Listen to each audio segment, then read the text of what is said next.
কিছুদিন আগে হুমায়ূন আহমেদের প্রাক্তন স্ত্রী বুলতেকিন খানের একটা লেখা নিয়ে খুব ভাইরাল হলো।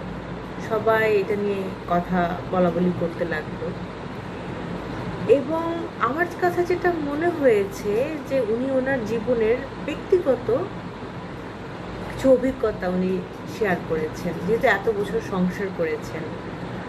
তো এইটার পক্ষে এবং বিপক্ষে তখন দেখা গেল দুই পক্ষ দাঁড়িয়ে গেছে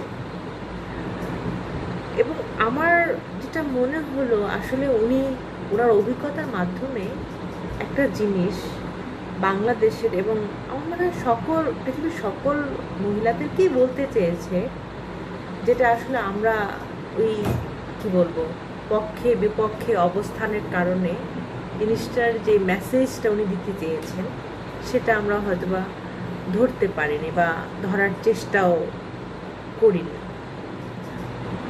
বিষয়টা হয়েছে যে আপনি যাকেই বিয়ে করেন, আপনি আমির খানকে বিয়ে করেন বা গরিব খানকেই বিয়ে করেন বা আপনি শাহরুখ খানকেই বিয়ে করেন, মানুষ পরিবর্তনশীল, মানুষের চেঞ্জ হতেই পারে।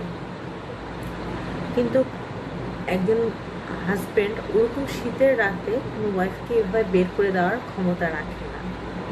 উনি যে জায়গাটা বলতে চেয়েছেন, যদি কোনো প্রত্যেকটা মেয়েরকে আসলে ওয়েল এস্টাবলিশড হওয়াটা খুব জরুরি। আপনি যদি ওয়েল এস্টাবলিশড হন বা আপনি যদি কিছু করে থাকেন, সেটা ছোট হোক বা বড় হোক, যেটাই করে থাকেন না কেন, আপনার হাজব্যান্ড দ্বিতীয়বার হলেও চিন্তা করবে আপনাকে ওরকম একটা শীতের রাতে বা ওই ধরনের একটা ব্যবহার করার আগে সে দ্বিতীয়বার হলেও চিন্তা করবে। এবং এখানে একটা জিনিস বলে রাখা ভালো যে বুলতেকিন খান উনি কিন্তু যেন তেন পরিবার থেকে আসেননি। উনি সেই সময় সম্ভ্রান্ত একটা পরিবার থেকে এসেছেন। ওনার দাদা ছিল প্রিন্সিপাল ইব্রাহিম খান এবং যদি সেই সময়ের স্ট্যাটাস চিন্তা করা যায়, উনি হুমায়ূন আহমেদের পারিবারিক যে স্ট্যাটাস তার থেকে কোনো অংশে কম ছিলেন না। হয়তো ওনার বয়স কম ছিল, ওনার মধ্যে এক ধরনের ফ্যাসিনেশন কাজ করেছে, বা যদি কোনো একটা লেখক, উনি ওনার স্বপ্নের লেখককে বিয়ে করতেছে, বা এটাকে আমরা ইনফ্যাচুয়েশনও বলতে পারি, কারণ স্বপ্নের যে লেখক তার মধ্যেও দোষ ত্রুটি থাকতে পারে। আমি যদি বলি যে ব্যক্তি হুমায়ূন আহমেদ এবং কথা সাহিত্যিক হুমায়ূন আহমেদ, এই দুটো জিনিস বা দুটো মানুষ খুবই আলাদা। উনিও একজন মানুষ, প্রত্যেকটা মানুষের মধ্যে দোষ বা ত্রুটি দুটোই আছে। তো ওই জায়গা থেকে যদি আমি চিন্তা করি যে উনি আসলে বাংলাদেশের মেয়েদেরকে একটা মেসেজ দিতে চেয়েছেন যে আপনি যখন একটা মেয়ে যখন বড় হবে বা একটা মেয়ে যখন একটা সংসারে ঢুকবে, আমরা জানি না যে আসলে তার যে লাইফ পার্টনার এটা কেমন হবে। অনেক সময় না আমাদের ভাগ্যের উপরও নির্ভর করে যে আসলে লাইফ পার্টনার কেমন হবে।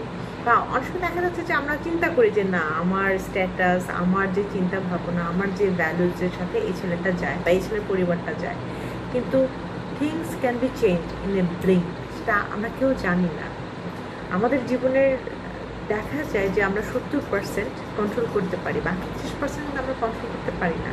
যদি আপনার জীবনে একটা ভালো জীবনসঙ্গী পান, অবশ্যই সে আপনাকে একটা রেসপেক্ট দিয়ে চলবে। যদি আপনি না পান, এটা কিন্তু আমরা কেউ জানি না। বা আপনি হয়তো ভালো মানুষ দেখে বিয়ে করলেন, over the period of time তার মধ্যে এমন কোনো চেঞ্জ আসলো বা এমন কোনো পরিবর্তন আসলো যেটা আপনি নিতে পারতেছেন না। তো ওই জায়গা থেকে যে একটা মেয়ে যখন স্বয়ংসম্পূর্ণ হয়, স্বয়ংসম্পূর্ণ বলা ঠিক হবে না, যে সে যখন তার নিজের জীবনের কন্ট্রোল তার হাতে কিছুটা হলেও থাকে, এবং সেটা কিন্তু আপনার লাইফের কন্ট্রোল আপনার তখনই থাকবে যখন আপনি ইকোনমিক্যালি সেলফ সাফিসিয়েন্ট হবেন। এবং ওটা খুবই জরুরি। আপনি যাকেই বিয়ে করেন না কেন, আপনি যদি শাহরুখ খানকেও বিয়ে করেন, সেক্ষেত্রেও বলবো যে আপনি অ্যাটলিস্ট এস্টাবলিশড হওয়াটা মেয়েদের জন্য খুব জরুরি, যাতে আপনি যদি কোনো সমস্যার সম্মুখীন হন আপনার কনজুগাল লাইফে, যাতে আপনি নিজের মতো করে একটা সিদ্ধান্ত নিতে পারেন, যেটা আপনার জন্য ভালো হয়, এটা আসলে আপনি চান। আমাদের দেশে অনেক মেয়ে আছে যে শুধুমাত্র ইকোনমিক্যালি ডিপেন্ডেন্সের কারণে অনেক টক্সিক একটা সম্পর্ক সে বয়ে নিয়ে যাচ্ছে। আর অবশ্যই আমরা সাকসেসফুল মানুষ, আমাদের সমাজ সাকসেসফুল মানুষকে খুব ডিফারেন্ট ওয়েতে দেখে, যে একটা সাকসেসফুল মানুষ তার কোনো ফ্লস থাকতে পারে না বা তার কোনো ভুল থাকতে পারে না, যে অনেক টাকা পয়সা ইনকাম করতেছে, যে অনেক বেশি পপুলার, অনেক বেশি ফ্যামিলিয়ার সবার কাছে, কিন্তু তারও দোষ ত্রুটি থাকতে পারে, তারও ভুল থাকতে পারে, এবং সেও তার ওয়াইফের সাথে হয়তো বা এমন কোনো ব্যবহার করতে পারে যেটা আসলে সম্মানজনক নয়। আমরা যদি আমাদের চারপাশের দিকে তাকাই, আমাদের বাবা, চাচা বা আমাদের যে কাছের যে পুরুষ আছে, তারা আসলে আমাদের মায়েদের সাথে বা ওনাদের যে স্বামীরা আছে, ওনারা আসলে কী ধরনের ব্যবহার করে। আসলে দেখা যাচ্ছে যে সাকসেসফুল পুরুষ যে খুব যে ভালো হাজব্যান্ড হবে, তার কিন্তু কোনো গ্যারান্টি কেউ দিতে পারে না। সুতরাং ওই জায়গাটা আসলে উনি বলতে চেয়েছেন, এবং উনি কিন্তু বলেছেন যে আমি আমার মেয়ে নোভার, তখন আমার মনে হয়েছে যে আমার মেয়ে নোভার সাথে যাতে এরকম ব্যবহার কেউ করতে না পারে। এর মানে হচ্ছে যে আমি যদি আমার মেয়েকে উচ্চশিক্ষিত করি বা সেলফ বা কিছুটা আছে, যদি নিজে কিছুটা করে, তার হাজব্যান্ড দ্বিতীয়বার হলেও তার সাথে চিন্তা করবে। সো ওই জায়গা থেকে আসলে মনে হয় উনি এটা বলতে চেয়েছিলেন, কিন্তু আনফর্চুনেটলি এটার পক্ষে বিপক্ষে দুই পক্ষ দাঁড়িয়ে এমন একটা ঘোলাটে সিচুয়েশন হলো, আমার যেটা মনে হয়েছে যে উনি হয়তো বা নিজের মান সম্মানের খাতিরেই পোস্টটা সরিয়ে ফেললো। যা হোক, আমি আসলে এই জায়গা থেকে আসলে বলতে চেয়েছিলাম। ধন্যবাদ সবাইকে, ভালো থাকবেন।